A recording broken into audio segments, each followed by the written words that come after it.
Avec nous en ligne à partir de Montréal, Monsieur Ferry de Kerchove. Merci d'accepter notre invitation. Vous êtes diplomate canadien de haut rang, ancien ministre. Monsieur Ferry de Kerchove, qu'est-ce qui a fait basculer les politiques en Occident? Je commencerai par dire qu'il est à peu près temps que le Canada et les autres pays s'expriment de façon beaucoup plus nette devant les horreurs qui se passent à Gaza. L'explication, c'est que nous avons un nouveau gouvernement. Pendant la période de M. Trudeau était beaucoup plus à l'écoute de Washington sur toutes ces questions de politique étrangère et tenait à réserver la position canadienne, tandis qu'avec l'arrivée du nouveau premier ministre canadien, M. Carney, il y a d'un côté la dispute profonde entre le Canada et les États-Unis sur la question des tarifs imposés par Donald Trump. Il y a une remise en cause de l'ensemble de la relation. On voit un peu le même phénomène, évidemment, du côté français et britannique. Alors, le moment pour le Canada de enfin exprimer un appui beaucoup plus solide et beaucoup plus serein, puis-je dire, en ce qui concerne la situation à Gaza et l'horreur qu'inflige Israël à la population, je crois que le moment a été bienvenu. Et M. Carney lui-même, notre nouveau Premier ministre, a subi quand même des pressions de beaucoup de gens qui sont horrifiés au Canada de ce qui se passe. On a vu M. Macron en France s'exprimer de façon extrêmement ferme et Starmer, le Britannique, également. Alors, si vous voulez, c'est un moment heureux. Je ne sais pas s'il aura beaucoup de conséquences parce que Netanyahou se fout de ce que les autres lui disent, y compris les Américains. Mais je crois que c'est un geste important parce que la population canadienne, en ce qui nous concerne, attendait depuis longtemps qu'il y ait une manifestation plus ferme de la part du gouvernement à l'égard de la situation épouvantable de Gaza et d'une façon générale, pas seulement Gaza, mais également en Cisjordanie, oui, où les colons israéliens s'en donnent à cœur joie, tuent et démolissent tout sur leur passage pour essayer d'augmenter le contrôle territorial. Alors c'est vous dire que une réaction de ce genre, même si elle est tardive, elle est quand même heureuse parce qu'elle représente quand même 3 pays occidentaux importants et le message passe. Évidemment, le père Netanyahou est fou furieux et surtout que l'on parle de plus en plus d'une reconnaissance éventuelle de l'État palestinien. Le Canada subit beaucoup de pression de la population là-dessus. Ça devrait se produire éventuellement puisqu'on a vu quand même plusieurs pays scandinaves et l'Espagne emboîter le pas sur cette question. Est-ce les pressions ou la pression populaire et la pression de certains partis politiques qui a fait changer le cap politique? Je crois que c'est beaucoup plus le changement politique, c'est-à-dire le départ de M. Trudeau et l'arrivée de M. Carney, qui vient avec aucun bagage antérieur. En plus de ça, c'est la relation avec les États-Unis qui lui permet de prendre une position diamétralement différente de celle de Washington. Si vous voulez, c'est un concours heureux de circonstances avec quelqu'un qui a quand même une plus grande ouverture sur ces questions-là, qui a eu déjà des dialogues avec Starmer et avec Macron, et donc il y a eu déjà une connivence qui s'est établie. Vous savez, quand nous nous écartons des États-Unis, c'est évidemment très dangereux pour le Canada. Le fait que nous ayons des alliés européens, ça ne nuit pas. Alors, quand on peut faire cause commune sur quelque chose qui, pour quelqu'un comme moi qui en parle depuis des années, est tellement évidente, je pense que c'est pas un miracle. Il est à peu près temps que, justement, on se manifeste de façon plus nette et plus claire devant l'horreur quotidienne, les massacres épouvantables, l'horreur de Netanyahou qui maintient un conflit pour pouvoir rester en poste. Enfin, sacrifier 50, 60 000 personnes pour rester au pouvoir, il n'y a rien de plus crapuleux. Alors, si vous voulez, je suis heureux de voir que mon gouvernement s'est associé à cette démarche commune, mais malheureusement, en termes d'effets concrets, je ne pense pas que ça fera grand-chose. Mais au point de vue, j'allais dire, du message que l'on passe, surtout à l'époque d'un différend profond avec Washington, si vous voulez, il y a différents éléments qui entrent en jeu. Est-ce que ça va avoir un impact à long terme? Ce que moi je souhaite le plus dans cette affaire, c'est la reconnaissance de la notion d'État palestinien. Je crois que quand on aura des pays comme la Grande-Bretagne, la France et le Canada reconnaissant cet aspect, je crois que ça donnera quand même un bon coup de pouce, comme la Suède, comme l'Espagne l'ont fait, et que Netanyahou hurle et râle, ça me laisse d'une indifférence totale. Monsieur Ferry de Kerchove, je rappelle à nos auditeurs que vous êtes diplomate canadien de haut rang, vous avez été ministre, vous avez été ambassadeur dans plusieurs capitales, dont le Caire, vous avez été ambassadeur au Pakistan et en Indonésie.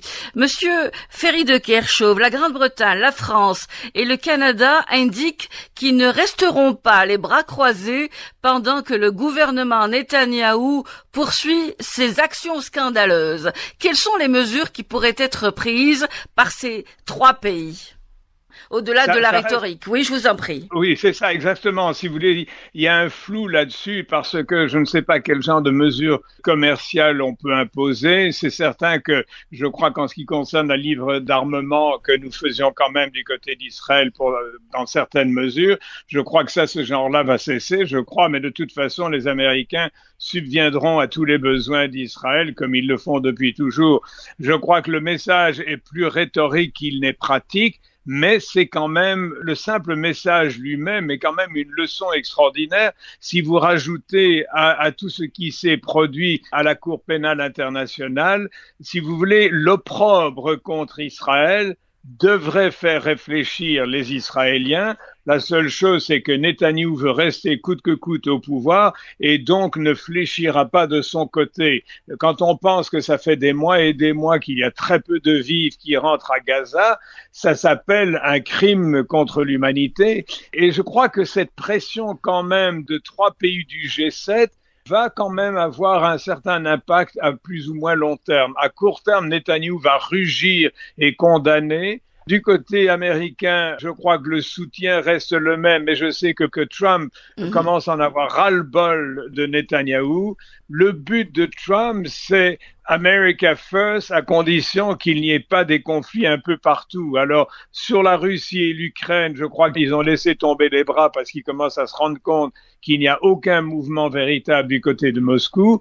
En revanche, du côté israélien, il y a quand même un léger changement en ce qui concerne l'arrivée de l'aide humanitaire. Mais tout ça est une pression politique internationale qui a quand même un effet. Mais cela dit, tant que Netanyahou sera au pouvoir, je ne pense pas qu'il y aura beaucoup de changements de la politique. Mais je crois que c'est quand même significatif à la veille de la réunion du G7 au Canada, à Kananaskis. Je crois que c'est important que ce message soit livré car les 3 compères seront là et il y aura probablement des discussions assez fermes avec les Américains et je crois que peut-être qu'il y aura encore davantage de pression qui s'exerceront sur Netanyahou.